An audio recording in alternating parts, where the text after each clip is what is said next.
Hello everyone, आप सभी का स्वागत है टारगेटपुर में। इस वीडियो में हम लोग देखेंगे मुंडा शासन व्यवस्था से 25 प्रश्न को। काफ़ी ज़्यादा महत्वपूर्ण क्वेश्चन है। जितने भी क्वेश्चन है 2500 क्वेश्चन आपके एग्जाम की दृष्टि से महत्वपूर्ण है। तो इस चैनल पर जो नए हैं तो चैनल को सब्सक्राइब कर लें, वीडियो को शेयर करें, लाइक करना नहीं भूलें। इस टॉपिक से जेपीसी पेपर 2 में एक क्वेश्चन देखने को मिलेगा।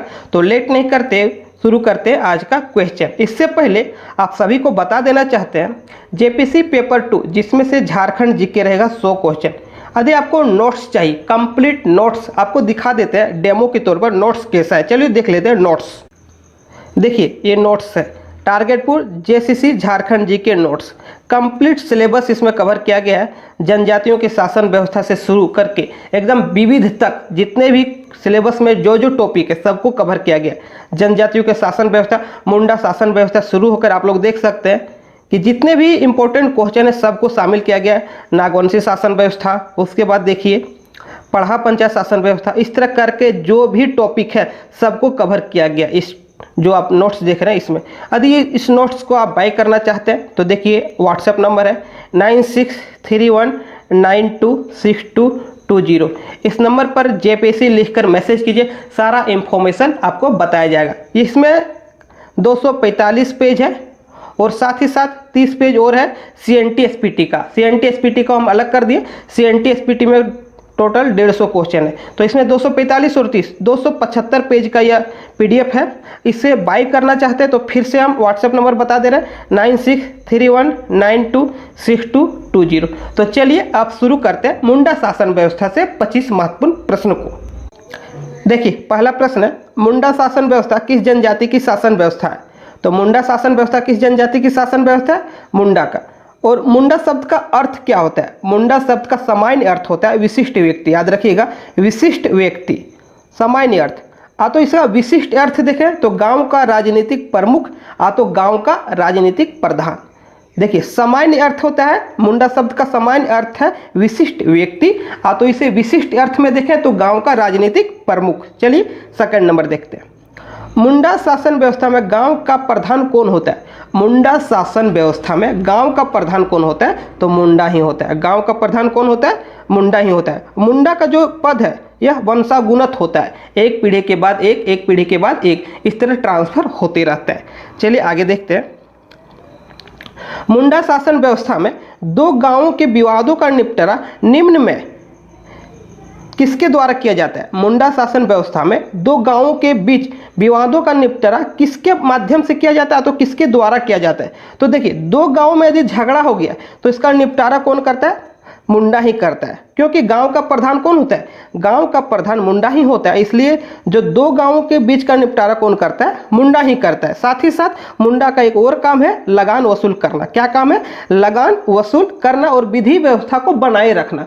गांव में लड़ाई झगड़ा न हो इसका भी देख रेख का काम मुंडा को ही है, और जो लगान वसूलने का काम जो करता है वह मुंडा ही करता है। चलिए अब देखिए 4 नंबर, इस शासन व्यवस्था में, मुंडा शासन व्यवस्था में ग्रामीणों से लगान वसूलने का कार्य कौन करता है? अभी बताएं, मुंडा ही। ग्रामीणों से जो लगान वसूलने का कार्य कौन करता है? मुंडा ही करता है। चलिए 5 नंबर देखते हैं। मुंडाओं द्वारा निर्मित भूमि को क्या कहा जाता है? मुंडाओं द्वारा निर्मित भूमि को क्या कहा जाता है? खुटकुटी भूमि। क्या कहा जाता है? खुटकुटी भूमि। और उरांव के द्वारा बनाया गया जो भूमि है उसे क्या कहा जाता है? यदि जानते हैं तो आप लोग कमेंट कीजिए। उरांव के द्वारा बनाई गई भूमि को क्या कहते हैं? यहाँ पर मुंडाओं द्वारा निर्मित किए गई भूमि को क्या कहते हैं? खुटकुटी भूमि। चलिए आगे देखते हैं 6 नंबर। मुंडाओं द्वारा भूमि निर्मित करने वाले व्यक्ति को क्या कहा जाता है? देखिए भूमि निर्मित को खुटकुटी भूमि कहते हैं, लेकिन जो बनाया, जिसने बनाया उसे क्या कहा जाता है? देखिए क्या कहा जाता है? खुटकुटीदार। क्या कहा जाता है? खुटकुटीदार। चलिए 7 नंबर देखते हैं। मुंडा शासन व्यवस्था में खुट शब्द का क्या अर्थ होता है? खुट शब्द का क्या अर्थ होता है? देखिए खुट शब्द का क्या अर्थ होता है?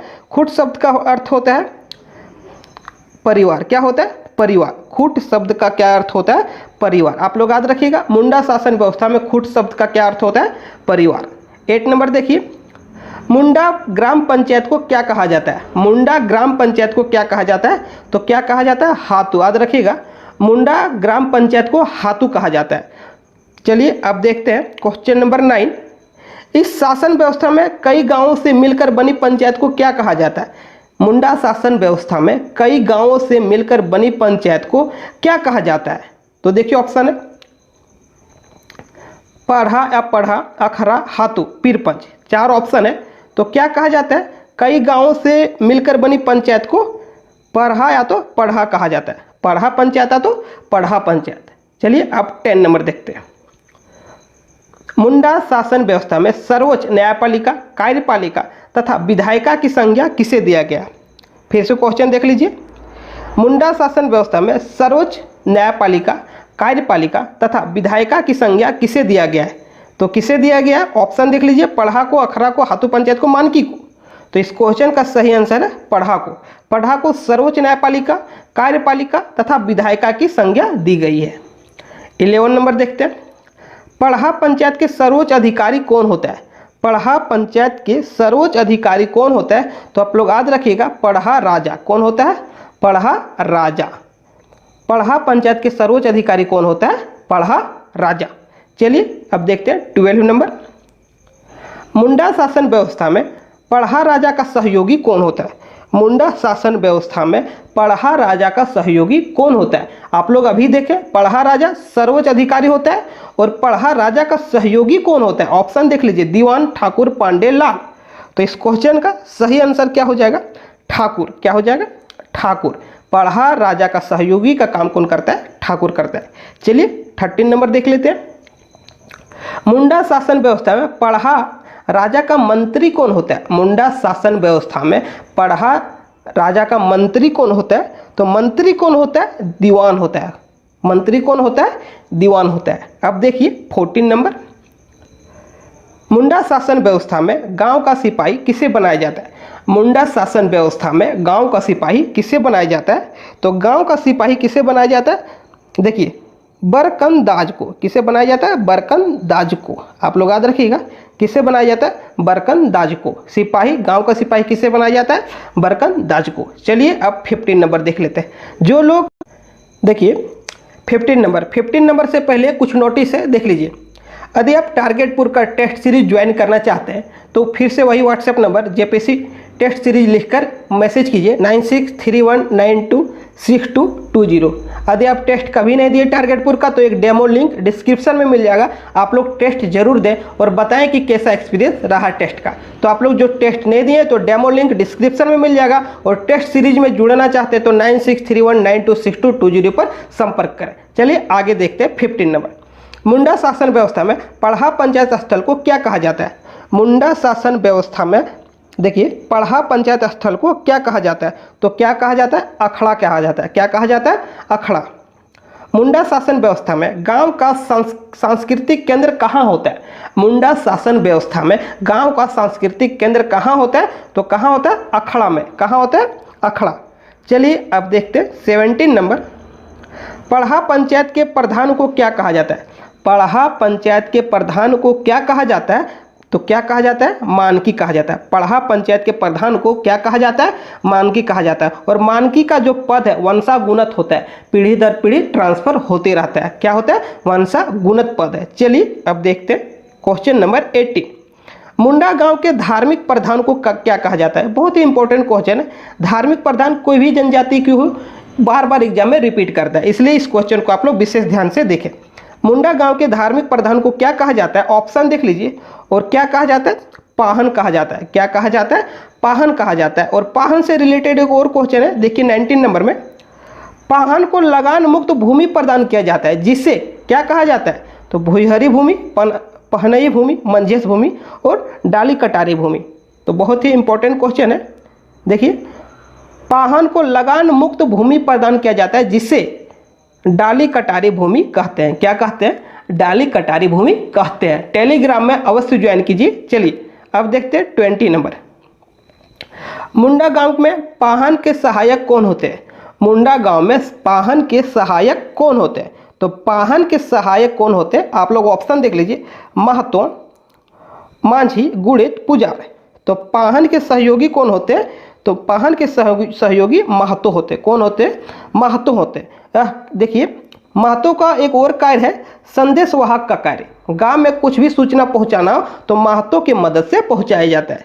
देखिए आगे क्वेश्चन है 21 नंबर में देखिए, मुंडाओं के गांव में संदेश वाहक का कार्य कौन करता है? तो अभी बताएं, महतो। कौन करते हैं? महतो। चलिए अब देखते हैं 22 नंबर। 22 देखिए, मुंडा गांव में पाहन के सहयोगी को क्या कहा जाता है? अभी आप लोग देखें, पाहन का सहयोगी कौन होता है? महतो होता है। लेकिन कहा क्या जाता है? आप लोग क्वेश्चन को देखकर कंफ्यूज हो जाइएगा। फिर यहाँ पर महतो को यदि ऑप्शन रहता है महतो तो महतो टिक लगा देते हैं, लेकिन यहाँ पर क्वेश्चन देखिए क्या पूछा गया, मुंडा गांव में पाहन के सहयोगी को क्या कहा जाता है? पिछला क्वेश्चन में हम लोग देखे थे मुंडा गांव में पाहन का सहयोगी कौन होता है? तो सहयोगी महतो होता है। कौन होता है? महतो। लेकिन महतो को कहा क्या जाता है? तो महतो को पुजार कहा जाता है, तो पनभरा कहा जाता है। क्या कहा जाता है? पुजार या तो पनभरा। तो इस क्वेश्चन का आंसर हो जाएगा ए और बी। चलिए 23 नंबर देखिए, मुंडा गांव में भूत प्रेत से बचने हेतु विशेष पूजा की जाती है, इसी के एवज में पाहन को अतिरिक्त भूमि प्रदान किया जाता है। अभी आप लोग देखें कि पाहन को लगान मुक्त भूमि दिया जाता है, जिसे डाली कटारी भूमि कहते हैं। लेकिन यहाँ भूत प्रेत से बचने के लिए एक पाहन को अतिरिक्त भूमि प्रदान किया जाता है। उस भूमि को क्या कहते हैं? तो उस भूमि को भूत खेता कहते हैं। क्या कहते हैं? आप लोग याद रखिएगा, भूत खेता। चलिए 24 देखते हैं, मुंडा शासन व्यवस्था में पंचायत के सभा को संचालित कौन करता है? मुंडा शासन व्यवस्था में पंचायत के जो सभा होता है उसे संचालित कौन करता है? तो संचालित करने का काम कौन करता है? देखिए, दारोगा करता है। कौन करता है? दारोगा। सभा के कार्यवाही का नियंत्रक यही है। सभा की कार्यवाही का जो नियंत्रण करता है तो दारोगा का काम ही है, लेकिन साथ ही साथ सभा को संचालित भी दारोगा के द्वारा किया जाता है। चलिए अब देखते हैं लास्ट क्वेश्चन, पढ़ा पंचायत व्यवस्था में सभा के वकील कौन होता है? पढ़ा पंचायत व्यवस्था है उसमें सभा का वकील कौन होता है? जो सभा का वकील कौन होता है? लाल होता है। कौन होता है? सभा का वकील लाल होता है। साथ ही साथ इसमें हम आपको बता देना चाहते हैं पांडे का क्या काम है? दस्तावेजों को रख रखाव करना। जो पढ़ा पंचायत होता है उसमें विभिन्न तरह का कागज पत्तर होता है, उससे रख रखाव का काम कौन करता है? पांडे करता है। अब ठाकुर क्या काम करता है? पढ़ा राजा का सहयोगी है। ठाकुर कौन है? पढ़ा राजा का सहयोगी। और मानकी क्या है? पढ़ा पंचायत के प्रधान को मानकी कहा जाता है। आप याद रखिएगा, पिछला क्वेश्चन में पढ़ा है कि पढ़ा पंचायत व्यवस्था में जो प्रधान होता है उसको मानकी कहा जाता है। लाल क्या करता है? अभी हम आप लोग को बताएं, लाल का काम है सभा का वकील। कौन है सभा का वकील? लाल। पांडे जो दस्तावेज को सुरक्षित रखता है। ठाकुर अभी बताएं आप लोग को पढ़ा राजा का सहयोगी। और मानकी पढ़ा पंचायत के प्रधान को मानकी कहा जाता है। चैनल पर नए तो चैनल को सब्सक्राइब कर लें, वीडियो को शेयर करें, लाइक करना नहीं भूलें। क्वेश्चन को शुरू करने से पहले आप सभी को बता देना चाहते हैं, जेपीसी पेपर 2 झारखंड जीके का नोट्स चाहिए तो 9631926220 पर संपर्क करें। ये व्हाट्सएप नंबर है, जेपीसी लेकर मैसेज करें, आपको सारी इंफॉर्मेशन यहाँ प्रोवाइड किया जाएगा। 9631926220। चलिए अब शुरू करते हैं क्वेश्चन को। देखिए आज का पहला प्रश्न है, नागवंशी शासन व्यवस्था का प्रारंभ कब हुई? नागवंशी शासन व्यवस्था का प्रारंभ प्रथम शताब्दी में हुई। सेकंड नंबर देखते हैं, नागवंशी शासन व्यवस्था के प्रथम शासक कौन थे? तो प्रथम शासक कौन थे? फनी मुकुट राय। आप लोग टेलीग्राम में अवश्य ज्वाइन करें, लिंक डिस्क्रिप्शन में। 3 नंबर देखिए, नागवंशी शासन व्यवस्था में मालगुजारी किसके द्वारा वसूला जाता था? तो मालगुजारी मानकी के द्वारा वसूला जाता था। 4 नंबर देखते हैं, नागवंशी शासन व्यवस्था में मालगुजारी वसूलने का जिम्मेवारी मानकी को दिया गया। इन मानकियों को क्या कहा जाता है? इन मानकियों को भूयियर कहा जाता है। 5 नंबर देखिए, किस नागवंशी राजा को मालगुजारी नहीं देने पर मुगल बादशाह जहांगीर के द्वारा कैद कर लिया गया था? दुर्जन साल को। किसे कैद कर लिया गया था? दुर्जन साल को। यदि झारखंड का हिस्ट्री एकदम क्रमवार कॉन्सेप्ट वाइज पढ़ना है तो लिंक डिस्क्रिप्शन में अभी तक 16 से 17 वीडियो अपलोड है। 1 से लेकर 16-17 वीडियो जो देख लिए, एक एक बात झारखंड का हिस्ट्री का एक एक बात आपको समझ में आ जाएगा। और जब एक बार समझने तो कोई भी क्वेश्चन हो, कोई भी ऑब्जेक्टिव क्वेश्चन हो, उसे आसानी से आप लोग टिक कर दीजिएगा। चलिए अब देखते हैं 6 नंबर। इसलिए आप लोग उस जो विस्तार से पढ़ाया जा रहा है झारखंड का हिस्ट्री, यदि आप नहीं देखें तो लिंक डिस्क्रिप्शन में उस वीडियो को आप लोग अवश्य देखें। 16 से 17 पार्ट अभी तक अपलोड हो चुका है। 6 नंबर देखिए, वर्ष 1765 में बिहार, बंगाल और उड़ीसा की दीवानी मिलने के बाद, दीवानी किसे मिली? कंपनी सरकार को, अंग्रेजी सरकार को। वर्ष 1765 में बिहार, बंगाल और उड़ीसा की दीवानी मिलने के बाद नागवंशी शासक किसके प्रति उत्तरदायी होगी? तो किसके प्रति? पटना काउंसिल के प्रति। 7 नंबर देखिए, किस वर्ष कंपनी सरकार ने अस्थायी बंदोबस्त करके नागवंशी राजाओं को जमींदार बना दिया? किस वर्ष? 1793 ईस्वी। नागवंशी शासन व्यवस्था में समाप्त होने के बाद, नागवंशी शासन व्यवस्था समाप्त होने के बाद किस प्रकार की नवीन शासन व्यवस्था स्थापित हुई? किस प्रकार की नवीन शासन व्यवस्था स्थापित हुई? अंग्रेजी शासन व्यवस्था।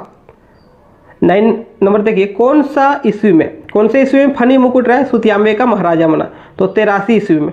शताब्दी पूछे तो प्रथम शताब्दी, ईस्वी पूछे तो 83 ईस्वी। नागवंशी लोग अपने बड़े भाई के रूप में किसे मानते? तो नागवंशी लोग अपने बड़े भाई के रूप में मुंडा को मानते हैं। 11 नंबर देखिए, नागवंशी शासन व्यवस्था में पंचायत को किस नाम से जाना जाता है? नागवंशी शासन व्यवस्था में पंचायत को किस नाम से जाना जाता है? तो देखिए, नागवंशी शासन व्यवस्था में पंचायत को पढ़ा पंचायत के नाम से जाना जाता है। मुंडा शासन व्यवस्था के बाद नागवंशी शासन व्यवस्था आया और नागवंशी के बाद अंग्रेजी शासन व्यवस्था। आप लोग याद रखिएगा, नागवंशी से पहले मुंडा लोग का शासन व्यवस्था था और नागवंशी के बाद अंग्रेजी शासन व्यवस्था आ गया था। चलिए 12 नंबर देखते हैं। नागवंशी शासन व्यवस्था में गांव के प्रमुख व्यक्ति को क्या कहा जाता है? नागवंशी शासन व्यवस्था में गांव को प्रमुख व्यक्ति को महतो कहा जाता है। क्या कहा जाता है? महतो। नागवंशी राजाओं के गांव में खेती बाड़ी का काम करने वाले को क्या कहा जाता है? जो खेती बाड़ी का काम करता है उसे भंडारी कहा जाता था। अब देखते हैं 14 नंबर। नागवंशी राजाओं के द्वारा खेती करने वाले भूमि पर कितना लगान वसूला जाता था? तो नागवंशी राजाओं के द्वारा एक भी रुपया लगान के स्वरूप नहीं वसूला जाता था जो खेती करते उससे। तो यहाँ पर क्या हो जाएगा? लगान नहीं वसूला जाता था। नागवंशी राजाओं द्वारा खेती करने के लिए भूमि पर कितना लगान वसूला जाता था? भूमि पर कोई लगान नहीं लगाया जाता था। अब देखते हैं पढ़ा पंचायत व्यवस्था से आगे का क्वेश्चन। पढ़ा शासन व्यवस्था का संबंध किस जनजाति समुदाय से है? तो पढ़ा पंचायत जो शासन व्यवस्था है किस जनजाति समुदाय से? उरांव जनजाति। 16 नंबर देखिए, उरांव जनजाति में गांव के प्रधान को क्या कहा जाता है? उरांव जनजाति में गांव के प्रधान को महतो कहा जाता है।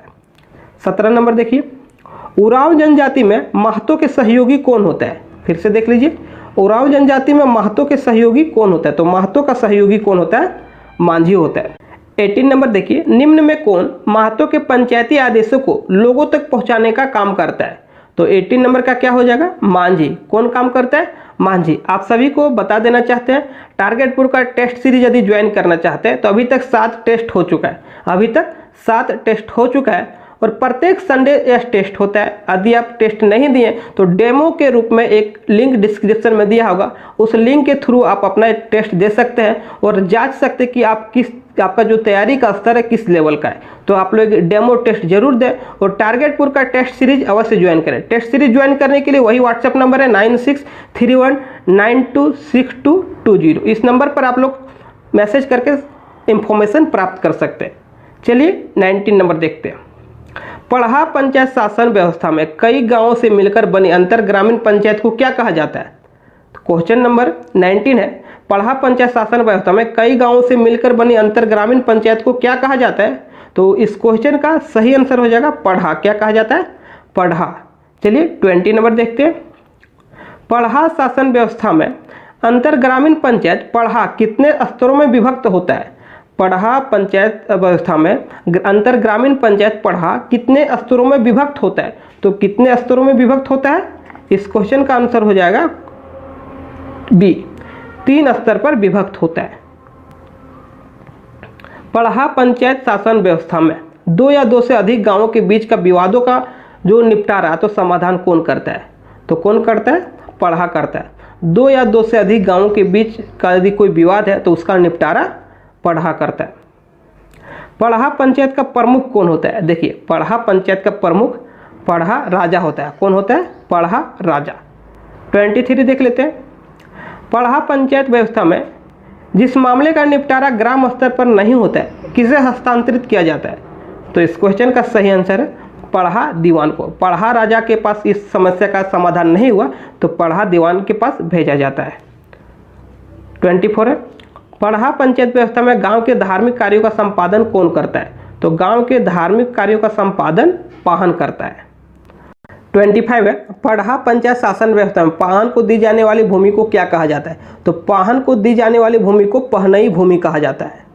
26 देख लेते हैं। पढ़ा शासन व्यवस्था में पाहन के संबंध में निम्न में कौन सा कथन असत्य है? कौन सा कथन असत्य है? तो गांव का धार्मिक प्रधान होता है, यह सत्य है। यह पद किसी विवाहित व्यक्ति को मिलता है, यह भी सत्य है। गांव में धार्मिक अनुष्ठान संपन्न कराते हैं, यह भी सत्य है। तो इस क्वेश्चन का आंसर हो जाएगा उपरोक्त सभी कथन सत्य है। ये 27 नंबर, निम्न में किसके पास पढ़ा पंचायत व्यवस्था में प्रशासनिक और न्यायिक दोनों प्रकार के अधिकार होते हैं? अधिकारी नहीं हुआ, अधिकार होते हैं। निम्न में किसके पास पढ़ा पंचायत शासन व्यवस्था में प्रशासनिक और न्यायिक दोनों प्रकार के अधिकार होते हैं? तो दोनों प्रकार के अधिकार महतो के पास होता है। किसके पास? महतो के पास। 28 देखिए, पढ़ा पंचायत शासन व्यवस्था में निम्न में कौन सर्वोच्च न्यायालय की तरह कार्य करता है? तो सर्वोच्च न्यायालय की तरह पढ़ा दीवान कार्य करता है। 29, पाहन का सहयोगी कौन है? देखिए, पाहन धार्मिक अनुष्ठान जो संपन्न करवाता है, धार्मिक प्रधान है। तो पाहन का सहयोगी कौन है? तो पाहन का सहयोगी बेगा है। और 30 नंबर देखिए, पढ़ा पंचायत व्यवस्था में, पढ़ा पंचायत शासन व्यवस्था में डाडा पढ़ा क्या है? तो डाडा पढ़ा क्या है? कई गांवों से मिलकर बनाया गया एक संगठन है। कई गांवों से मिलकर बनाया गया एक संगठन है जिसे डाडा पढ़ा कहा जाता है। यदि आप टारगेटपुर का टेलीग्राम चैनल ज्वाइन नहीं किए तो लिंक डिस्क्रिप्शन में। आज के लिए बस इतना है। मांझी परगना शासन व्यवस्था किस जनजाति की शासन व्यवस्था है? तो देखिए, मांझी परगना शासन व्यवस्था संथाल जनजाति की शासन व्यवस्था है। संथाल के बारे में विस्तार से पढ़ने के लिए आप लोग प्लेलिस्ट में सर्च कीजिए, या तो प्लेलिस्ट में आप स्क्रॉल कीजिएगा, नीचे जाइएगा तो वहाँ पर मिलेगा झारखंड के जनजातियाँ। तो जैसे ही वहाँ पर क्लिक कीजिएगा, संथाल जनजाति आप लोग को शुरू में ही मिल जाएगा। तो झारखंड के जितने भी जनजाति हैं सभी का वीडियो विस्तार से अपलोड है। आप लोग प्लेलिस्ट में चेक कीजिए और एक एक वीडियो को ध्यान से देखिए, सारा कन्फ्यूजन दूर हो जाएगा। तो इस क्वेश्चन का जो सही आंसर हो जाएगा संथाल। मांझी परगना शासन व्यवस्था किस जनजाति की शासन व्यवस्था है? संथालों का है। अब देखते हैं क्वेश्चन नंबर 2 को। संथालों ने मांझी शासन व्यवस्था, मांझी परगना शासन व्यवस्था निम्न में किस जनजाति से ग्रहण किया था? तो मांझी परगना शासन जो व्यवस्था है किस जनजाति से ग्रहण किया था? संथालों ने सोरिया पहाड़िया से ग्रहण किया था। किससे ग्रहण किया था? सोरिया पहाड़िया से। 3 नंबर देखते हैं, मांझी शासन व्यवस्था, मांझी परगना शासन व्यवस्था में प्रत्येक गांव की एक पंचायत होती है जिसका प्रधान निम्न में कौन होता है? तो प्रत्येक गांव की जो पंचायत होती है उसका जो प्रधान है मांझी होता है। कौन होता है? मांझी होता है। 4 नंबर देखते हैं, इस शासन व्यवस्था को सुचारू रूप से चलाने हेतु किसे प्रशासनिक एवं न्यायिक अधिकार प्राप्त है? मांझी परगना शासन व्यवस्था को सुचारू रूप से चलाने हेतु किसे प्रशासनिक एवं न्यायिक अधिकार प्राप्त है? तो किसे प्राप्त है? मांझी को प्राप्त है। मांझी शासन व्यवस्था, जिसे मांझी परगना शासन व्यवस्था भी कहते हैं, लगान वसूलने का कार्य कौन करता है? इस शासन व्यवस्था में लगान वसूलने का कार्य कौन करता है? तो मांझी ही करता है लगान वसूलने का कार्य। अब देखते हैं 6 नंबर, मांझी शासन व्यवस्था में मांझी का सहयोगी कौन होता है? जो सहयोगी या तो सहायक जिसे बोलते हैं, जोग मांझी होता है। 7 नंबर देखते हैं, मांझी शासन व्यवस्था में मांझी का जो सलाहकार जोग मांझी, देखिए मांझी का सलाहकार बोलिए या तो सहयोगी बोलिए, एक ही है। सलाहकार जोग मांझी यदि अनुपस्थित रहे तो कार्यों का देख रेख कौन करता है? देखिए यहाँ पर मांझी का जो सलाहकार है जोग मांझी यदि एब्सेंट रहे तो उसके कार्यों का जो देख रेख है जोग प्राणिक कहता है। कौन करता है? जोग प्राणिक करता है। चलिए अब देखते हैं क्वेश्चन नंबर 8 नंबर देखिए, मांझी परगना शासन व्यवस्था में झगड़ों को निपटारा के लिए कुछ विशिष्ट लोगों के बनाए गए समूह को क्या कहते हैं? देखिए, 2 या 2 से अधिक पक्षों में जब झगड़ा हो जाता है तो एक कुछ लोगों का विशिष्ट ग्रुप बनाया जाता है जिसमें कुछ लोग शामिल किए जाते हैं, जो गांव के विशिष्ट लोग हैं उसको शामिल किए जाते हैं। उस विशिष्ट समूह को क्या कहते हैं? तो भगदो प्रजा कहते हैं। क्या कहते हैं? भगदो प्रजा। अब देखते हैं 9 नंबर, किसे उप मांझी कहा जाता है? तो उप मांझी किसे कहा जाता है? देखिए, उप मांझी परमानिक को कहा जाता है। किसे कहा जाता है? उप मांझी परमानिक को कहा जाता है। अब देखते हैं क्वेश्चन नंबर 10, मांझी की अनुपस्थिति में कार्यों का संचालन किसके द्वारा किया जाता है? तो जो उप मांझी रहेगा वही कार्य का संचालन करेगा। यदि मांझी एब्सेंट है तो मांझी का जो कार्य है उसके बदले में कार्य कौन करेगा? तो मांझी के बदले में कार्य कौन करेगा? अभी बताया आप लोग को, उप मांझी कौन है? परमानिक है। चलिए, अब परमानिक को अन्य नाम में प्राणिक के नाम से जाना जाता है। प्राणिक आप लोग याद रखिएगा, किस नाम से जाना जाता है? प्राणिक के नाम से। देखिए 11 नंबर में, गांव में सूचना पहुंचाने का कार्य कौन करता है? तो गांव में जो सूचना पहुंचाने का कार्य गुणित करता है। गुणित को अन्य नामों में गोड़ाइत भी कहते हैं। गुणित को अन्य नामों में गोड़ाइत भी कहते हैं। चलिए अब देखते हैं 12 नंबर, निम्न में कौन मांझी के सचिव के रूप में कार्य करता है? निम्न में कौन मांझी के सचिव के रूप में कार्य करता है? तो मांझी के सचिव के रूप में ये तीनों ऑप्शन नहीं है, गुणित ही मांझी के सचिव के रूप में कार्य करता है। चलिए इस क्वेश्चन का आंसर हो जाएगा गुणित। 13 नंबर देखते हैं, गांव के प्रहरी के रूप में कौन कार्य करता है? गांव में जो प्रहरी होता है, गांव में जो प्रहरी होता है उसका काम कौन करता है? तो गांव में जो प्रहरी रहता है उसका कार्य लसेर टंगाई करता है। कौन करता है? लसेर टंगाई। लसेर टंगाई को ही जिम्मेवारी मिली है गांव में किसी भी प्रकार का बाहरी आक्रमण हो उसे बचाना। तो लसेर टंगाई का क्या काम है? प्रहरी का काम, साथ ही साथ गांव में जो बाहरी आक्रमण होता है उससे गांव को बचाना। 14 नंबर देखते हैं, मांझी के आदेश पर किसी को भी गिरफ्तार कौन करता है? मांझी के आदेश पर किसी को भी गिरफ्तार करने का पावर चौकीदार को है। चलिए 15 नंबर देखते हैं, इस शासन व्यवस्था में 15 से 20 गांवों को मिलाकर परगना बनता है। परगना के प्रधान को क्या कहा जाता है? तो परगना का प्रधान को परगनेत कहा जाता है। क्या कहा जाता है? परगनेत कहा जाता है। दो या दो से अधिक गांवों के विवाद का निपटारा कहाँ होता है? 2 या 2 से अधिक गांवों का जो विवाद है उसका निपटारा, देखिए 5 ऑप्शन है लेकिन एक भी सही नहीं। तो जो विवाद का निपटारा होता है परगनेत में होता है। आप लोग याद रखिएगा, 2 या 2 से अधिक गांवों में जो विवाद होता है उसका निपटारा परगनेत में होता है। कहाँ होता है? परगनेत में होता है। चलिए अब देखते हैं क्वेश्चन नंबर 17। परगनेत का सहायक कौन होता है? देखिए परगनेत का सहायक कौन होता है? तो देखिए परगनेत का जो सहायक होता है मोड़े मांझी या तो देश मांझी, मोड़े मांझी या तो देश मांझी। तो इस क्वेश्चन का आंसर हो जाएगा ए और बी दोनों। देश मांझी कितने गांव का प्रधान होता है? देखिए देश मांझी 5 से 8 गांव का प्रधान होता है। देश मांझी 5 से 8 गांव का प्रधान होता है। देखिए 19 नंबर में, वैसे मामले जो मांझी के द्वारा नहीं सुलझाया जाता है उस मामले को कहाँ भेजा जाता है? वैसे मामले जो मांझी के द्वारा नहीं सुलझाया जाता है उस मामले को कहाँ भेजा जाता है? तो उस मामले को देश मांझी के पास भेजा जाता है। कहाँ भेजा जाता है? देश मांझी के पास। और देश मांझी भी नहीं सुलझा पाए तो कहाँ भेजा जाएगा? परगनेत में भेजा जाएगा। देखिए वैसे मामले जो देश मांझी के द्वारा नहीं सुलझाया गया उस मामले को कहाँ भेजा जाता है? तो परगनेत में भेजा जाता है। कहाँ भेजा जाता है? परगनेत में। पहले मांझी से नहीं सुलझा तो देश मांझी तो मोड़े मांझी, वहां से नहीं सुलझा तो परगनेत में जाता है। तो देखिए 3 ऑप्शन है यहाँ पर, मांझी से नहीं सुलझा तो देश मांझी, और देश मांझी भी उस निपटारा नहीं कर पाया तो परगनेत में भेज दिया जाता है। अब देखते हैं 21 नंबर, किस जनजाति शासन व्यवस्था लोकतांत्रिक राजनीतिक प्रणाली के समरूप प्रतीत होता है? तो आप लोग देख सकते हैं यहीं पर कि मांझी से ट्रांसफर हो जाता है देश मांझी, और देश मांझी से ट्रांसफर हो जाता है परगनेत में। तो इस क्वेश्चन का सही आंसर हो जाएगा संथालों का। जो संथाल जनजाति की शासन व्यवस्था है लोकतांत्रिक राजनीतिक प्रणाली के समरूप प्रतीत होती है। चलिए अब देखते हैं 20। अब देखिए क्वेश्चन नंबर 22, वैसे मामले जो परगनेत में नहीं सुलझाया जा सकता, पहले मांझी के पास जाता है, मांझी नहीं सका तो देश मांझी नहीं सका तो परगनेत, और परगनेत भी नहीं सका तो किसके पास जाएगा? अब परगनेत भी नहीं सका तो दिसुम परगना में जाएगा। तो इस क्वेश्चन का सही आंसर हो जाएगा दिसुम परगना। वैसे मामले जो परगनेत में नहीं सुलझाया जा सकता उन मामलों को कहाँ भेजा जाता है? तो उन मामलों को दिसुम परगना में भेजा जाता है। लेकिन दिसुम परगना हर क्षेत्र में नहीं होता है। संथाल जनजाति की जो शासन व्यवस्था है मांझी परगना शासन व्यवस्था में जो दिसुम परगना है वो हर क्षेत्र में नहीं होता है। तो आप लोग देखिए, फिर से देख लीजिए, पहले मांझी, फिर देश मांझी तो मोड़े मांझी, उसके बाद परगनेत, उसके बाद दिसुम परगना। अब देखते हैं क्वेश्चन नंबर 23, मांझी परगना शासन व्यवस्था में सबसे कठोर सजा कौन है? देखिए सबसे कठोर सजा है बिटलाहा का सजा, सबसे कठोर सजा है बिटलाहा सजा। 24 है, बिटलाहा सजा कब समाप्त किया जाता है? सबसे जो कठोर सजा बिटलाहा है, लेकिन इसे समाप्त कब किया जाता है? तो समाप्त कब किया जाता है? क्षमा याचना करने पर, और सेकंड है गांव को जाति भोज देने पर। तो इस क्वेश्चन का सही आंसर हो जाएगा ए और बी दोनों।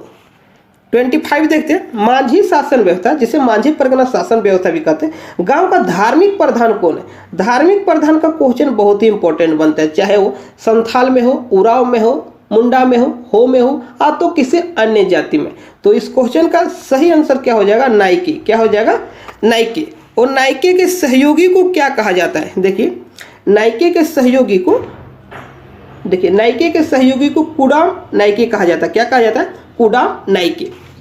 मांझी परगना शासन व्यवस्था में सबसे हल्का सजा निम्न में कौन है? जो सबसे हल्का सजा होता है वो करेला का सजा होता है। करेला क्या होता है? करेला। सबसे हल्का सजा करेला सजा है, जिसमें से 5 से 150 रुपये का दंड लगता है। 5 से 150 रुपये का दंड लगता है। अब देखते हैं 28 नंबर, मांझी परगना शासन व्यवस्था में निम्न में कौन सर्वाधिक न्यायिक संस्था होती? निम्न में कौन सर्वाधिक न्यायिक संस्थान होती? तो देखिए यह शासन व्यवस्था में जो सर्वोच्च न्यायिक संस्थान है, सर्वोच्च न्यायिक संस्थान होते हैं लोवीर सेंद्रा। क्या हो जाएगा? लोवीर सेंद्रा। इस क्वेश्चन का सही आंसर हो जाएगा लोवीर सेंद्रा। 29 देखिए, निम्न में किसे छोड़कर सभी पदाधिकारियों इस शासन व्यवस्था में भूमि प्रदान किया जाता है? क्वेश्चन का अर्थ है कि मांझी परगना शासन व्यवस्था में निम्न में किस अधिकारी को छोड़कर सभी को भूमि अलॉट किया जाता है? सभी को भूमि प्रदान किया जाता है। तो किसे छोड़कर? भगदो प्रजा को छोड़कर सभी को भूमि मिलता है, चाहे वो परमाणिक हो, लोवी सेंद्रा हो, नायके हो, देश मांझी हो, सबको भूमि प्रदान किया जाता है। किसे छोड़कर? भगदो प्रजा को छोड़कर। आज का अंतिम प्रश्न है, निम्न में किस रूल के आधार पर मांझी परगना शासन व्यवस्था को कानूनी मान्यता प्रदान की गई? तो कौन सा रूल है? उल्स रूल। कौन सा रूल है? उल्स रूल। और कब लागू हुआ था? 1856 को। कब लागू हुआ था? 1856 को। इस नियम के आधार पर मांझी परगना शासन व्यवस्था को कानूनी मान्यता प्रदान की गई। वेरी वेरी इंपॉर्टेंट क्वेश्चन है। मोस्ट इंपॉर्टेंट क्वेश्चन में यह क्वेश्चन है, क्वेश्चन नंबर 30। आप लोग फिर से देख लीजिए, निम्न में किस रूल के आधार पर मांझी परगना शासन व्यवस्था को कानूनी मान्यता प्रदान की गई? तो कौन सा रूल? उल्स रूल। कब लागू हुआ? 1856 ईस्वी को। साथ ही साथ एक क्वेश्चन और बन जाता है, देखिए जो विभिन्न अधिकारी होता है मांझी परगना शासन व्यवस्था में, जो विभिन्न अधिकारी या तो विभिन्न पदाधिकारी होता है, उसकी नियुक्ति कब किया जाता है? तो आप लोग याद रखिएगा कब नियुक्ति किया जाता है। एक पर्व होता है, एक त्यौहार होता है माघे सीम में। क्या होता है? माघे सीम। माघे सीम। इस त्यौहार के उपलक्ष्य पर, इस पर्व के अवसर पर विभिन्न अधिकारियों की नियुक्ति होता है। किसमें? मांझी परगना शासन व्यवस्था में। तो आज के लिए बस इतना ही। आप लोग टेलीग्राम में अवश्य ज्वाइन हो जाइए। टेलीग्राम का लिंक डिस्क्रिप्शन में है। हेलो एवरीवन, आप सभी का स्वागत है टारगेटपुर में। इस वीडियो में हम लोग देखेंगे मुंडामान की शासन व्यवस्था या हो शासन व्यवस्था से जितने भी महत्वपूर्ण प्रश्न बन सकते हैं, सभी प्रश्नों को इस वीडियो में देखेंगे। इस चैनल पर जो नए हैं, चैनल को सब्सक्राइब कर ले, वीडियो को शेयर करें, लाइक करना नहीं भूलें। यदि किसी को जेपीसी पेपर 2 झारखंड जीके का कंप्लीट नोट्स चाहिए, कंप्लीट नोट्स सिलेबस वाइज, तो इस नंबर पर जेपीसी नोट्स लिखकर संपर्क करें 9631926220। इस नंबर पर व्हाट्सएप करें, जेपीसी नोट्स लिखकर सारा इंफॉर्मेशन प्रोवाइड किया जाएगा 9631926220। क्योंकि बुक पढ़ने का समय अभी 2 महीने में नहीं है। 2 महीने में आप कोई भी झारखंड बुक को कंप्लीट नहीं कर सकते हैं। यदि आप जेपीसी पेपर 2 में अच्छा मार्क्स गेन करना चाहते हैं तो टारगेटपुर का नोट्स अवश्य पढ़ें। अब शुरू करते हैं क्वेश्चन को। देखिए, मुंडामान की शासन व्यवस्था किस जनजाति की शासन व्यवस्था है? ऐसा क्वेश्चन पूछ दे तो हो जनजाति की शासन व्यवस्था है। मुंडामान की शासन व्यवस्था किस जनजाति की शासन व्यवस्था है? हो जनजाति की शासन व्यवस्था है। यदि आपको मुंडा, संथाल, हो, उरांव के बारे में कंप्लीट जानकारी चाहिए तो प्लेलिस्ट में जाइए, झारखंड की जनजाति का टॉपिक में आप लोग क्लिक कीजिए। वहाँ पर संपूर्ण जितने भी जानकारी है, चाहे मुंडा जनजाति के बारे में, संथाल जनजाति, हाँ तो हो, उरांव, बेदिया, जितने भी 3200 प्रकार की जनजाति के बारे में वहां पर आपको कंटेंट देखने को मिलेगा। तो उसे एक एक वीडियो को आप लोग पूरा देखिए, तब आपका जो कोई भी कंफ्यूजन है जनजाति के बारे में, सभी कंफ्यूजन दूर हो जाएगा। चलिए अब देखते हैं सेकंड क्वेश्चन। देखिए इसमें जो मुंडा होता है, मुंडा मान की शासन व्यवस्था में मुंडा कौन होता है? देखिए, मुंडा गांव के प्रधान को मुंडा कहा जाता है। देखिए एक एक चीज को हम लोग देखेंगे। गांव के प्रधान को मुंडा कहा जाता है। यह एक तरह से मुखिया भी बोल सकते हैं, इसे एक तरह से मुखिया भी बोल सकते हैं। इसका मुख्य काम क्या है? न्याय तथा लगान का मुख्य काम है। न्याय देना तथा लगान लेना इसका मुख्य काम है। हो लोगों में मुंडा का पद गांव के मुखिया के लिए प्रयुक्त होता है। हो लोगों में जो मुंडा का पद है गांव के मुखिया के लिए प्रयुक्त होता है। तो मुंडा के बारे में इतना आपको याद रखना होगा। गांव का जो होता है प्रधान होता है, साथ ही साथ मुखिया भी बोल सकते हैं, गांव का मुखिया भी बोल सकते हैं। और मुख्य काम क्या है? न्याय देना तथा लगान लेने का मुख्य काम है। चलिए अब देखते हैं मुंडा के बाद डाकुआ। मुंडा देख लिए, अब देखेंगे डाकुआ। डाकुआ का क्या काम है? देखिए, मुंडा तो गांव का प्रधान होता है, गांव प्रधान को मुंडा कहा जाता है, एक तरह से मुखिया भी है। लेकिन यदि मुंडा का सहयोगी पूछे तो कौन हो जाएगा? डाकुआ। मुंडा का सहयोगी पूछे तो सलाहकार पूछे तो कौन हो जाएगा? डाकुआ। और डाकुआ का क्या काम है? संदेशवाहक का काम करता है, जो सामाजिक तथा प्रशासनिक सूचना को लोगों तक पहुंचाता है। किसी भी तरह का सूचना हो, सामाजिक सूचना तो प्रशासनिक सूचना, जन जन तक पहुंचाना, गांव के एक एक लोगों तक पहुंचाना किसका काम है? डाकुआ का काम है। अब देखिए मानकी, मुंडा मानकी शासन व्यवस्था, नाम से ही स्पष्ट है। मुंडा तो देख लिए, अब देखेंगे मानकी, मुंडा मानकी। तो मानकी का क्या काम है? देखिए 15 से 20 गांव के ऊपर एक मानकी का पद होता है। 15 से 20 गांव के ऊपर, 15 से 20 गांव मिलाकर एक मानकी का पद होता है, तथा 5 से 10 गांव का एक पीढ़ होता है जिसे पंचायत कहते हैं। देखिए मानकी क्या है? 15 से 20 गांव के ऊपर एक मानकी का पद होता है। 15 से 20 गांव मिला दें तो एक मानकी का पद जनरेट किया जाता है। साथ ही साथ 5 से 10 गांव का एक पीढ़ होता है जिसे ग्राम पंचायत कहते हैं।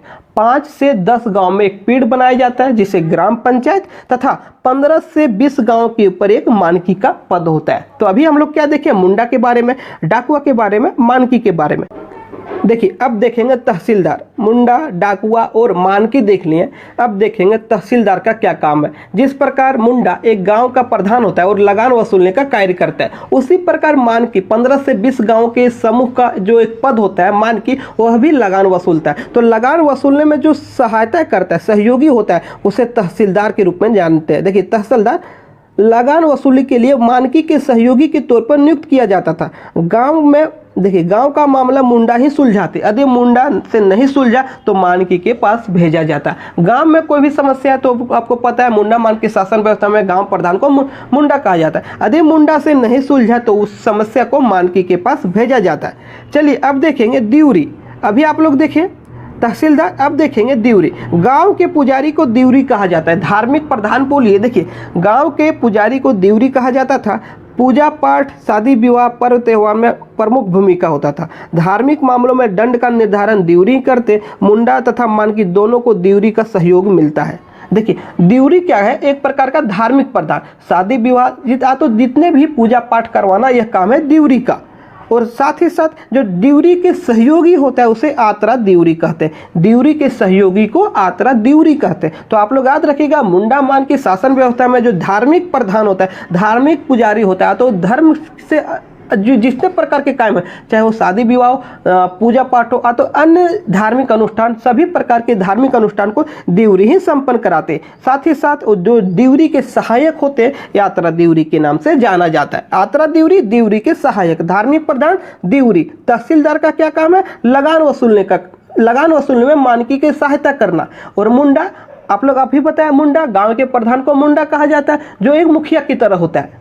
और डाकुआ मुंडा का सहयोगी। तो इतना ही आप लोग याद रखिएगा मुंडा मान की शासन व्यवस्था या हो शासन व्यवस्था से, इतना ही पॉइंट आप लोग को याद रखना है, ज़्यादा नहीं है इसमें, तो आसानी से आप लोग कवर कर सकते। हेलो एवरीवन, आप सभी का स्वागत है टारगेटपुर में। इस वीडियो में हम लोग देखेंगे ढोकलो शहर शासन व्यवस्था से जितने भी महत्वपूर्ण प्रश्न बन सकते सभी प्रश्नों को देखेंगे।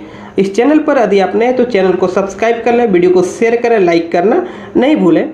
यदि आप लोग को जेपीसी पेपर 2 झारखंड जीके का कंप्लीट नोट्स चाहिए तो दिए गए व्हाट्सएप नंबर पर आप लोग संपर्क करें। देखिए 9631926220 इस नंबर पर आप लोग जेपीसी नोट्स लिखकर संपर्क करें। साथ ही साथ एक साल का करंट अफेयर्स पूरा 2020 का जो मोस्ट इंपॉर्टेंट करंट अफेयर्स है, मोस्ट इंपॉर्टेंट प्रश्न है, वही से उसी क्वेश्चन को करंट अफेयर्स में हम लोग शामिल किए हैं। तो यदि किसी को पूरा एक साल का करंट अफेयर्स, साथ ही साथ 2021 जनवरी माह और फरवरी माह, 2021 का जनवरी माह और फरवरी माह का करंट अफेयर्स चाहिए, संपूर्ण करंट अफेयर्स, तो आप लोग उसी नंबर पर मैसेज करें। और यदि आप लोग टारगेटपुर का जेपीसी पेपर 2 झारखंड जीके का टेस्ट सीरीज नहीं ज्वाइन किए हैं तो आप लोग जल्द से जल्द ज्वाइन कर लें, क्योंकि आप जब टेस्ट दीजिएगा तो टेस्ट का क्वालिटी खुद समझ में आ जाएगा। एक टेस्ट का लिंक डेमो के तौर पर हम डिस्क्रिप्शन में डाल दिए हैं, आप लोग टेस्ट दे के देखिए। उसके बाद आप लोग दिए गए नंबर पर संपर्क कीजिए और बताइए कैसा लगा। 9631926220 इस नंबर पर आप लोग मैसेज कीजिए। एक टेस्ट दे के देखिए, डिस्क्रिप्शन में लिंक है, अब शुरू करते हैं क्वेश्चन को। इससे पहले आप लोग विभिन्न जनजातियों के शासन व्यवस्था, मुंडा मान के शासन व्यवस्था, मांझी परगना शासन व्यवस्था, नागवंशी शासन व्यवस्था, काफ़ी वीडियो अपलोड हो चुका है। आप लोग एक एक वीडियो प्लेलिस्ट से जाकर देख लीजिए, काफ़ी हेल्पफुल होगा। एक नंबर देखते क्वेश्चन है क्या है। पहला क्वेश्चन है, ढोकलो शहर शासन व्यवस्था निम्न में किस जनजाति की शासन व्यवस्था है। तो किस जनजाति की शासन व्यवस्था है? खड़िया जनजाति की। सेकंड नंबर देखते हैं, खड़िया जनजाति किस जनजाति की एक उपशाखा है। किस जनजाति की एक उपशाखा है? तो मुंडा जनजाति की एक उपशाखा है।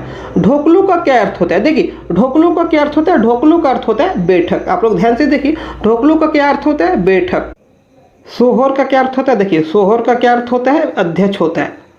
5 नंबर देखते हैं, निम्न में कौन खड़िया जनजाति का एक प्रकार नहीं है। खड़िया जनजाति की 3 प्रकार होती है, दूध खड़िया, ढेलकी खड़िया, पहाड़ी खड़िया और सबर खड़िया। तो इनमें से सभी खड़िया जनजाति की एक प्रकार है। आप लोग याद रखिएगा, दूध खड़िया, ढोलकी खड़िया, पहाड़ी खड़िया, तो इसे अन्य नाम से सबर खड़िया के नाम से जानते हैं। 6 नंबर देखिए, किस वर्ष खड़िया जनजाति के लोग अपने समाज के सशक्तिकरण हेतु एक अखिल भारतीय महासभा का गठन किया, जिसे ढोकलो के नाम से जाना जाता है। तो कौन सा वर्ष है? 1934-35 में। कौन सा वर्ष है? 1934-35 में।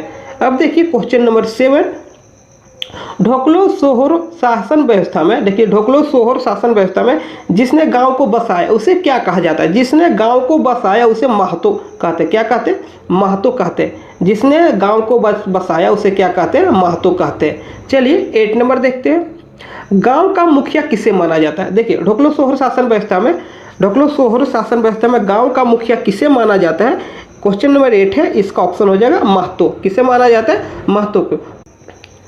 देखिए पहाड़ी खड़िया गांव के प्रधान को क्या कहा जाता है? तो पहाड़ी खड़िया गांव के प्रधान को क्या कहा जाता है? 9 नंबर का ऑप्शन देख लीजिए, और ऑप्शन के अकॉर्डिंग इस क्वेश्चन का आंसर हो जाएगा डंडिया। क्या कहा जाता है? डंडिया। देखिए आप लोग अभी देखें कि पहाड़ी खड़िया, ढेलकी खड़िया, सबर खड़िया, ये तीनों प्रकार खड़िया जनजाति की है। तो तीनों में एकदम माइनर डिफरेंस पाया जाता है। तो उसी में देखिए पहाड़ी खड़िया के गांव प्रधान को क्या कहा जाता है? डंडिया कहा जाता है। आगे देखते हैं, पहाड़ी खड़िया गांव के धार्मिक प्रधान को क्या कहा जाता है? तो धार्मिक प्रधान को डिहुरी कहा जाता है। क्या कहा जाता है? डिहुरी कहा जाता है। अब देखिए 11 नंबर, इस शासन व्यवस्था में संचालन का प्रमुख भूमिका कौन निभाता है? इस शासन व्यवस्था में संचालन का जो प्रमुख भूमिका है कौन निभाता है? तो कौन निभाता है? करटाहा निभाता है। कौन निभाता है? करटाहा निभाता है। देखिए 12 नंबर, करटाहा पद पर किसे नियुक्त किया जाता है? करटाहा पद पर किसे नियुक्त किया जाता है? तो किसे नियुक्त किया जाता है? 15 से 20 गांव के लोग पंचायत में किसी योग्य व्यक्ति को इस पद पर नियुक्त करते हैं, और यह पद वंशागुणित नहीं होता है, साथ ही साथ यह वेतनिक होता है, इसमें वेतन नहीं मिलता है। तो इससे आप लोग याद रखिएगा एक फैक्ट के तौर पर, करटाहा पद पर किसे नियुक्त किया जाता है? तो 15 से 20 गांव के लोग पंचायत में किसी योग्य व्यक्ति को इस पद पर नियुक्त करते हैं, और साथ ही साथ यह वंशागुणित नहीं होता है, और यह वेतनिक होता है, वेतन नहीं मिलता है। देखिए 13 नंबर में, गांव के विवादों तथा अन्य समस्याओं का समाधान कौन करता है? तो कौन करता है? करटाहा करता है। चलिए आगे देख लेते हैं। इसमें देखिए एक फैक्ट के तौर पर इसे याद रखिएगा, खूट। इस शासन व्यवस्था में खूट क्या है?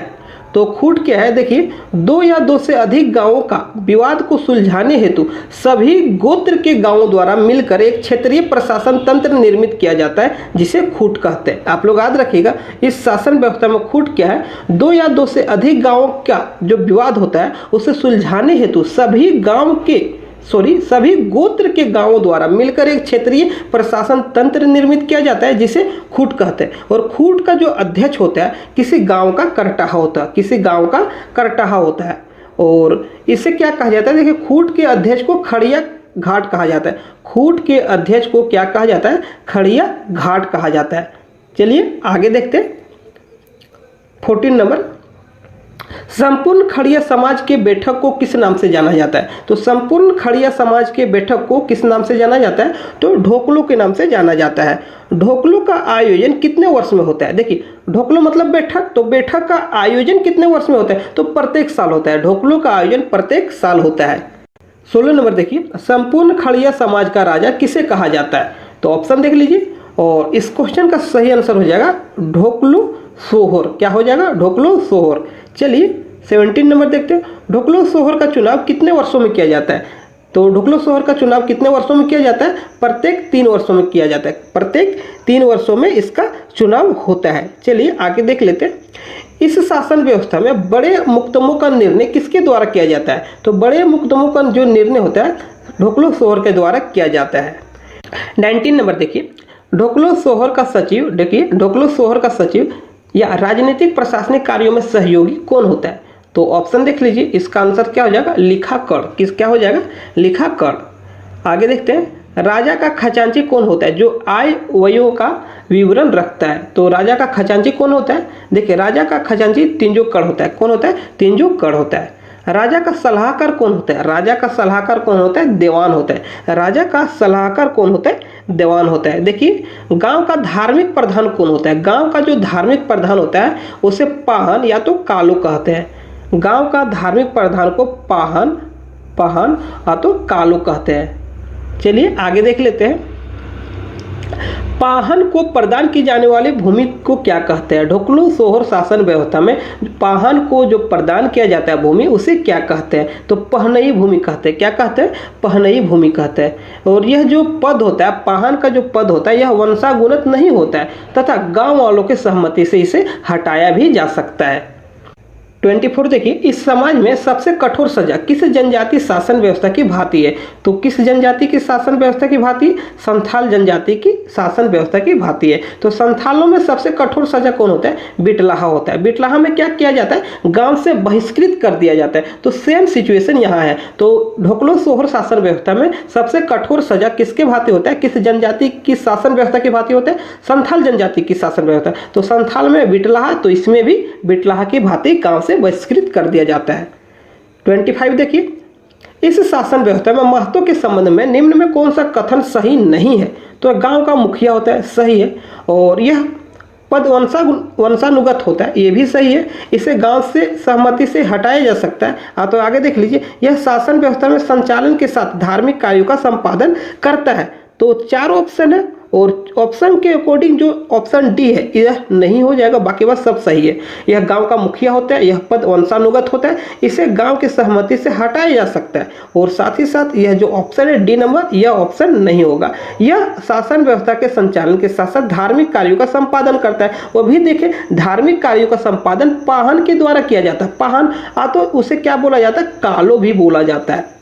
चलिए 26 देख लेते हैं। इस शासन व्यवस्था में करटाहा के संबंध में कौन सा कथन सही नहीं है? तो करटाहा के संबंध में कौन सा कथन सही नहीं है? यहाँ पर देखिए, यह शासन संचालन की प्रमुख भूमिका निभाता है, सही है। यह पद गांव के ईमानदार व्यक्ति तो नया प्रिय व्यक्ति को दिया जाता है, यह भी सही है। महतो द्वारा चुना जाता है, यह सही नहीं है। महतो द्वारा इसका चुनाव नहीं होता है। इस पद पर नियुक्त होने वाले व्यक्ति का चयन 15 से 20 गांव के पंचायत द्वारा मिलकर किया जाता है। तो यहाँ पर देखिए, महतो के द्वारा नहीं चुना जाता, यह ऑप्शन गलत है। आगे देखिए, ढोकलो सोहर महासभा द्वारा जाति प्रथा का समर्थन किया गया। आप लोग देखें 1934-35 में ढोकलो सोहर महासभा का गठन किया गया। तो इस महासभा के द्वारा जाति प्रथा का समर्थन किया गया, जबकि इस सभा द्वारा देश का विरोध किया गया। तो किसका विरोध किया? तो पंचायती राज व्यवस्था का विरोध किया गया था। किसके द्वारा? ढोकलो सोहर महासभा के द्वारा। आज का यह अंतिम प्रश्न था। इस चैनल पर यदि आप नए हैं तो चैनल को सब्सक्राइब करें, वीडियो को शेयर करें, लाइक करना नहीं भूलें। साथ ही साथ किसी भी प्रकार का जानकारी चाहिए टेस्ट से रिलेटेड या तो करंट अफेयर्स नोट्स के बारे में, तो डिस्क्रिप्शन में विवरण दिया गया, आप लोग उसे देख सकते हैं। हेलो एवरीवन, आप सभी का स्वागत है टारगेटपुर में। जेपीएससी पेपर 2 के सिलेबस में झारखंड के इतिहास के अंतर्गत विभिन्न जनजातियों के शासन व्यवस्था पढ़ना है। ऐसे में हम लोग अभी तक मुंडा शासन व्यवस्था, नागवंशी पढ़ा पंचायत शासन व्यवस्था, मांझी परगना, मुंडा मानकी शासन व्यवस्था और ढोकलो सोहर शासन व्यवस्था पढ़ चुके हैं। इन सभी का वीडियो आप लोग को डिटेल वीडियो मिल जाएगा, साथ ही MCQ क्वेश्चन का भी वीडियो मिल जाएगा, आप लोग प्लेलिस्ट में जाकर देख सकते हैं। और आज की वीडियो में हम लोग देखेंगे जातीय पंचायत शासन व्यवस्था। यहाँ से 2 क्वेश्चन पूछा जाएगा। जातीय पंचायत शासन व्यवस्था, यहाँ से कुल 2 क्वेश्चन पूछा जाएगा। इस वीडियो में हम लोग देखेंगे जातीय पंचायत शासन व्यवस्था। यहाँ से 2 प्रश्न पूछा जाएगा, यानी कि 4 मार्क्स का। तो जितने भी महत्वपूर्ण प्रश्न बन सकते हैं इस टॉपिक से, सभी प्रश्नों को देखेंगे। यदि आप लोग इस चैनल पर नए हैं, चैनल को सब्सक्राइब कर लें, वीडियो को शेयर कराएं, लाइक करना नहीं भूलें। साथ ही जेपीएससी पेपर 2 का एकदम टॉपिक वाइज नोट्स किसी को चाहिए तो डिस्क्रिप्शन में एक व्हाट्सअप नंबर है, उस व्हाट्सअप नंबर पर आप लोग संपर्क कर सकते हैं। तो लेट नहीं करते हुए शुरू करते हैं आज का टॉपिक, जातीय शासन पंचायत व्यवस्था। देखिए, सबसे पहले हम लोग देखेंगे भूमिज। देखिए, भूमिज जनजाति की जो जातीय पंचायत शासन व्यवस्था है उसका जो प्रमुख है मुखिया या प्रधान कहलाता है। इसे आप लोग याद रखिएगा। भूमिज जनजाति के जातीय पंचायत व्यवस्था में जो प्रमुख होता है उसे मुखिया कहते हैं या तो प्रधान कहते हैं, और यह जो पद है वंशानुगत होता है। यह जो पद है वंशानुगत होता है। इस वीडियो में उतना ही कंटेंट देखेंगे जो परीक्षा की दृष्टि से इंपॉर्टेंट हो।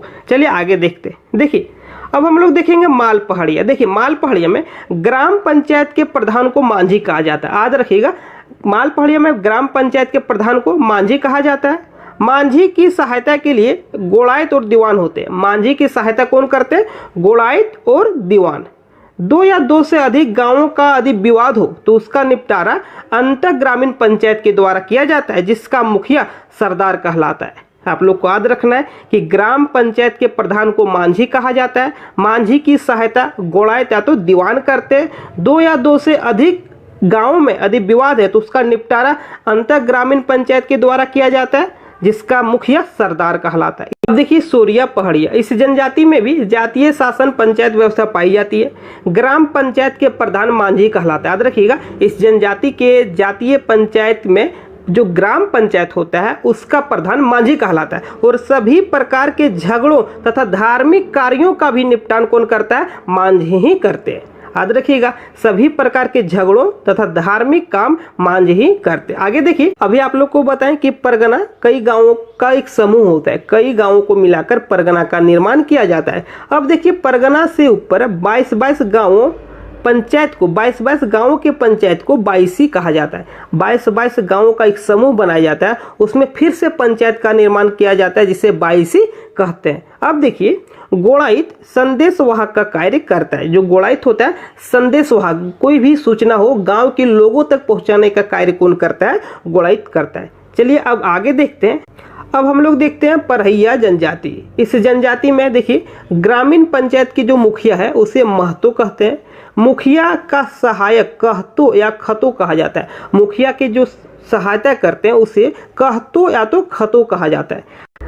देखिए, परहिया जनजाति के गांव में एक जाति पंचायत होती है, जिसे भैयारी या जाति गोठ कहा जाता है। प्रत्येक गांव में एक देखिए जाति पंचायत होती है, जिसे भैयारी कहा जाता है, आ तो जाति गोठ कहा जाता है। आगे देखते हैं। अभी आप लोग देखे थे कि प्रत्येक परहिया गांव में एक जाति पंचायत पाई जाती है, जिसे भैयारी आ तो जाति गोठ कहा गया है।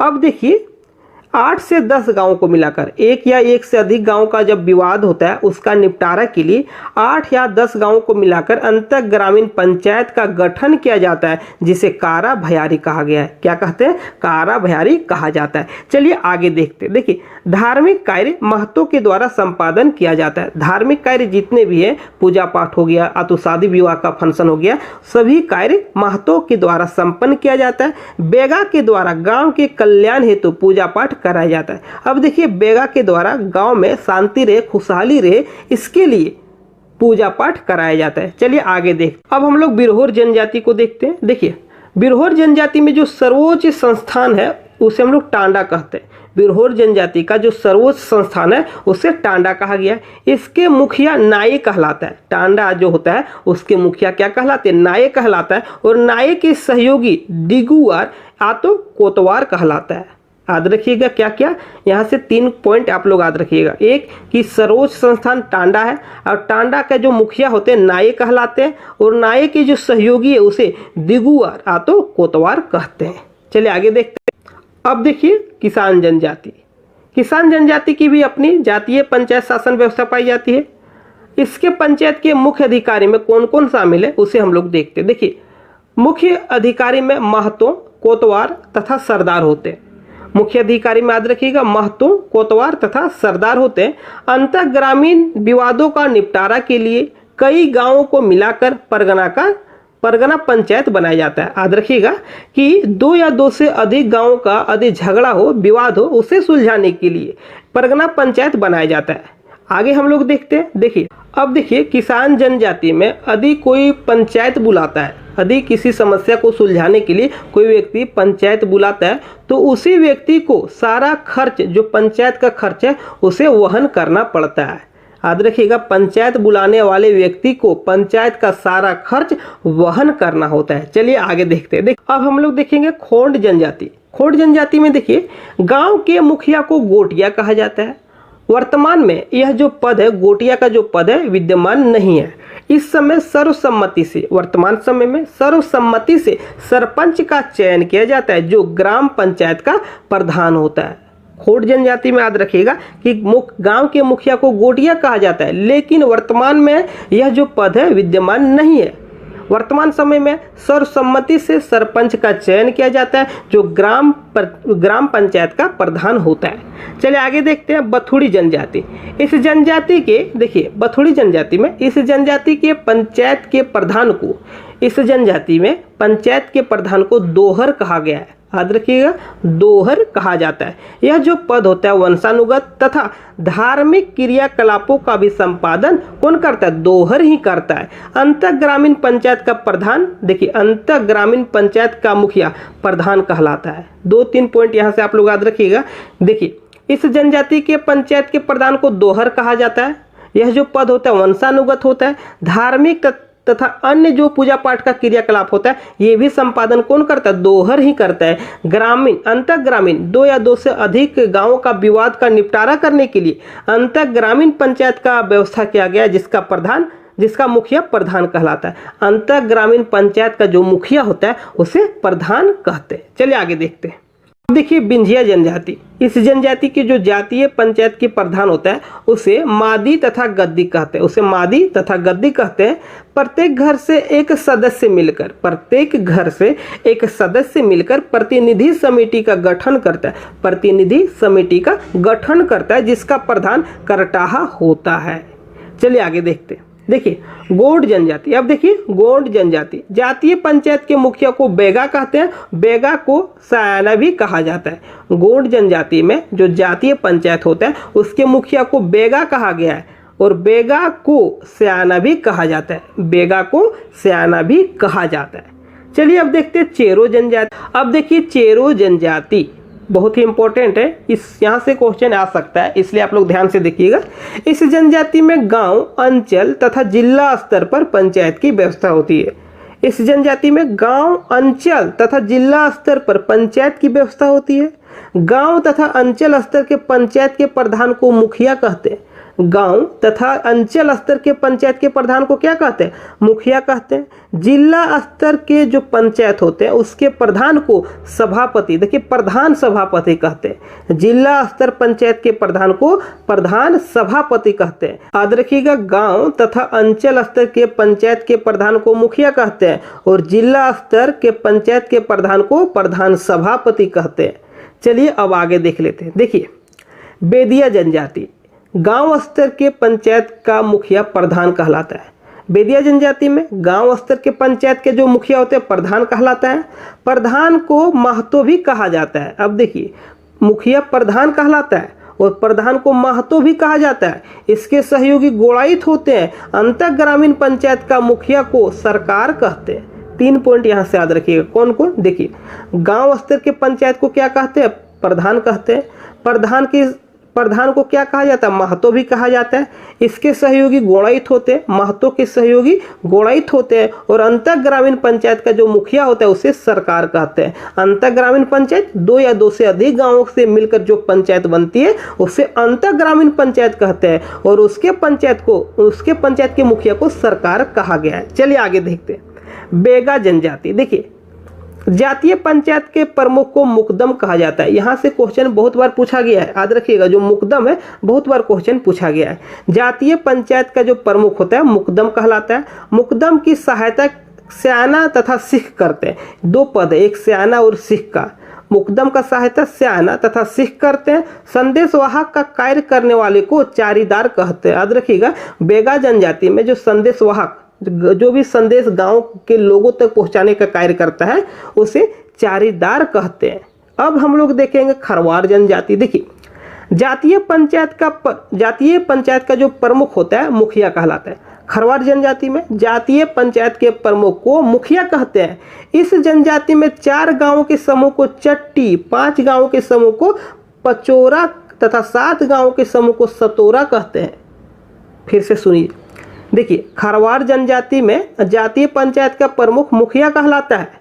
इस जनजाति में 4 गांवों के समूह को चट्टी कहते हैं, 5 गांवों के समूह को पचोरा कहते हैं तथा 7 गांवों के समूह को सतोरा कहते हैं।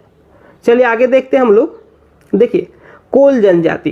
कोल जनजाति में एक पॉइंट याद रखिएगा, जातीय पंचायत के मुखिया को मांझी कहते हैं। जातीय पंचायत के मुखिया को मांझी कहते हैं। अब देखिए कोरा जनजाति। कोरा जनजाति में पंचायत के मुखिया को महतो कहते हैं। कोरा जनजाति में पंचायत के मुखिया को महतो कहते हैं। महतो की सहायता परमानिक तथा जोग मांझी के द्वारा किया जाता है। महतो की सहायता परमानिक तथा जोग मांझी के द्वारा किया जाता है। अब हम लोग देखते हैं लोहरा आतो लोहार जनजाति। इस जनजाति की कोई सुसंगठित शासन व्यवस्था नहीं है। इस जनजाति की कोई सुसंगठित शासन व्यवस्था नहीं है, परंतु अपनी जातिगत समस्या को सुलझाने हेतु एक जाति पंचायत का गठन किया जाता है। किसका गठन किया जाता है? जाति पंचायत होती है। यदि 2 गांवों के बीच का निपटारा करना हो, यदि 2 गांवों के बीच विवादों का निपटारा किसी खास मौके पर निर्मित अंतर ग्रामीण परिषद के द्वारा किया जाता है। यदि 2 या 2 से अधिक गांव में विवाद है तो उसका निपटारा किसी खास अवसर पर एक अंतर ग्रामीण परिषद का निर्माण किया जाता है, उसी के द्वारा उसका हल निकाला जाता है। अब हम लोग देखेंगे विरजिया जनजाति। इस जनजाति में जातीय पंचायत व्यवस्था पाई जाती है, जिसका मुखिया कोई गणमान्य व्यक्ति होता है। इस जनजाति में भी जातीय पंचायत व्यवस्था पाई जाती है, जिसका मुखिया कोई गणमान्य व्यक्ति होता है। चलिए आगे देखते हैं। सभी प्रकार के मामलों का निपटारा के लिए जातीय पंचायत में बेगा, बेसरा, धावक तथा गांव के बुजुर्ग व सम्मानित लोग शामिल होते हैं। किसी भी प्रकार का विवाद हो, समस्या हो, उसे सुलझाने के लिए जातीय पंचायत में बेगा, बेसरा, धावक, गांव के बुजुर्ग व सम्मानित लोग शामिल होते हैं। चलिए आगे देखते हैं सवर जनजाति। इस जनजाति की जातीय पंचायत का प्रमुख प्रधान कहलाता है। प्रधान की सहायता तथा संदेशवाहक का कार्य गोड़ैत के द्वारा किया जाता है। यहाँ से 2 पॉइंट याद रखिएगा। जनजाति की पंचायत का प्रमुख देखिए क्या कहलाता है? प्रधान कहलाता है। और प्रधान की सहायता तथा संदेशवाहक का कार्य कौन करता है? गोड़ैत करता है। चलिए आगे हम लोग देखते हैं बंजारा जनजाति। देखिए बंजारा जनजाति, इस जनजाति में कोई सुसंगठित शासन प्रणाली नहीं पाई जाती है। गांव की समस्या का निपटारा करने के लिए एक सामुदायिक परिषद का गठन किया जाता है, जिसके प्रमुख नायके होते हैं। इस जनजाति की वैसी कोई खास सुव्यवस्थित शासन प्रणाली नहीं है, लेकिन गांवों की समस्या का जो निपटारा होता है उसके लिए एक सामूहिक परिषद का गठन किया गया है। सामूहिक परिषद का गठन किया जाता है, जिसका प्रधान नायके होता है। चलिए आगे देखते हैं कंवर जनजाति। इस जनजाति में जातीय पंचायत के मुखिया स्याना कहा गया है। इस जनजाति में, किस जनजाति में? कंवर जनजाति में जो जातीय पंचायत का मुखिया होता है उसे स्याना कहा जाता है। जातीय पंचायत के अतिरिक्त इनकी ग्राम पंचायत भी होती है, जिसका प्रधान पटेल या तो प्रधान कहलाता है। फिर से देखिए, जातीय पंचायत का जो मुखिया होता है उसे स्याना कहते हैं। जातीय पंचायत के अतिरिक्त एक ग्राम पंचायत भी होता है, जिसका प्रधान पटेल या तो प्रधान कहलाता है। चलिए आगे देखते हैं। कई गांवों को मिलाकर एक अंचल स्तरीय पंचायत का गठन किया जाता है। कई गांवों को मिलाकर एक अंचल स्तरीय पंचायत का गठन किया जाता है, जो अंतर ग्रामीण विवादों का निपटारा करता है। 2 या 2 से अधिक गांवों का कोई भी विवाद हो उसका निपटारा करने के लिए एक अंचल स्तरीय पंचायत का गठन किया जाता है। कई अंचलों को मिलाकर एक केंद्रीय पंचायत का गठन किया जाता है। देखिए, जो केंद्रीय पंचायत होता है एकदम सुप्रीम कोर्ट जैसा कार्य करता है। कई गांवों को मिलाकर एक अंचल अंचल स्तरीय पंचायत और कई अंचल स्तरीय पंचायत को मिलाकर एक केंद्रीय पंचायत का गठन किया जाता है जो संपूर्ण क्षेत्र संबंधी विवादों का निवारण करता है। फिर से एक बार रिपीट कर लेते हैं क्योंकि यहाँ पर ज़्यादा पॉइंट हो गया। देखिए, कंवर जनजाति में जातीय पंचायत का मुखिया स्याना कहलाता है। जातीय पंचायत के अतिरिक्त ग्राम पंचायत भी होती है जिसका प्रधान पटेल या तो प्रधान कहलाता है। कई गांवों को मिलाकर अंचल स्तरीय पंचायत का गठन किया जाता है। किस लिए? अंतर ग्रामीण विवादों को निपटारा करने के लिए एक अंचल स्तरीय पंचायत का गठन किया जाता है और कई अंचलों को मिलाकर एक केंद्रीय पंचायत का गठन किया जाता है जो संपूर्ण क्षेत्र संबंधी विवादों का निवारण करता है। आज का अंतिम है, देखिए, गोड़ाई जनजाति। इससे देखने से पहले आप सभी को बता दें कि जेपीसी पेपर 2 का कंप्लीट नोट्स बहुत ही कम प्राइस में आप लोग को मिल रहा है। 9631926220 इस व्हाट्सएप नंबर पर आप लोग संपर्क करके इंफॉर्मेशन ले सकते हैं। 9631926220। तो चलिए देखते हैं गोड़ाई जनजाति। इस जनजाति में विभिन्न प्रकार के मामलों का निपटारा जातीय पंचायत के माध्यम से किया जाता है। इस जनजाति में विभिन्न तरह के जो मामला होता है उसका निपटारा जातीय पंचायत के माध्यम से किया जाता है। इस जनजाति में पुत्री को पिता की संपत्ति में हिस्सेदारी नहीं प्राप्त होती है। साथ ही जो भी संपत्ति है उसका बंटवारा अपने पुत्रों के बीच किया जाता है। तो आज के लिए बस इतना है। वीडियो को शेयर कीजिएगा, लाइक कीजिएगा, चैनल पर नए तो चैनल सब्सक्राइब कीजिएगा। Thank you.